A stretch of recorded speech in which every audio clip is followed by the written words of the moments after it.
Ipapakita ko sa inyo yung madaming mangga. Ayan o. Ice candy, tig 5 pesos yung isa. Ano na siya, nag-ice candy na siya. I-update ko sa inyo. Ito, magandang gabi sa inyong lahat. Gumagawa nga pala ako ngayon ng ice candy. Tapos, ito na lang yung natira natin na ibabalot. Meron ako ditong ice candy wrapper. Ayan o. Meron din ako ditong, ang tawag ko dito is yung imbudo. Binili ko talaga to para sa ice candy talaga. Para hindi ako mahirapan. Para hindi ako mahirapan maglagay. Bumili talaga ako ng ganito. So ayan, magbabalot na tayo. Gumawa nga pala ako nito para maiba din yung pang palamig ng mga trabahante. So gumawa ako ng paraan kasi lagi na lang soft drinks. Sa umaga is soft drinks, pagkahapon is soft drinks na naman. So ito, naisipan ko na gumawa ng ice candy. Ang flavor nga pala ng ating ice candy is mango. Ito talaga yung naisipan ko. Punong-puno talaga siya ng pakadaming slice na mango.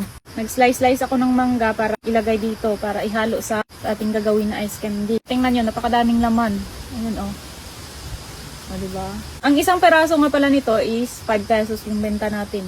So, sana magustuhan nila. Sana bibili sila. Kung hindi sila makabili, pwede rin naman utak. Kapag tinatali ko siya guys ng napakahigpit, parang nagbabaluktot siya. Pero maaayos din naman. Ayan o. Binabalik ko lang siya. Ayan. Yung mga sobra dito is kinukuha ko gamit ang tissue para malinis din tingnan, 'di ba? Ayan.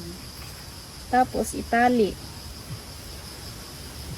Maliit na lang pala yung natira. Kanina pa ako nag-start, ngayon lang ako nag-video. Isang plastic na lang. Ayan. Ginagamitan ko talaga ng pang-sandok and then imbodo. Dahil maliit na lang, so ganito na lang yung gagawin natin. Uy. Up. Ayan. Last na to. Medyo madami na yung nagawa natin. Kapag naluto na to, or nag-ice candy na siya, i-update ko sa inyo. Dahil meron naman tayong ref, so ginrab na natin yung opportunity. Paraan na lang talaga sa buhay. Hindi pwedeng tambay lang tayo. Kailangan natin humanap ng paraan para magkapera. Para merong kita. Diba? Yan, tapos na. Oh. So, ayan o, tingnan nyo. Diba? Ginamitan ko talaga siya ng tissue para malinis. Yan o, para malinis yung dito niya banda. Pero putulin ko rin naman to. Gamit ang gunting.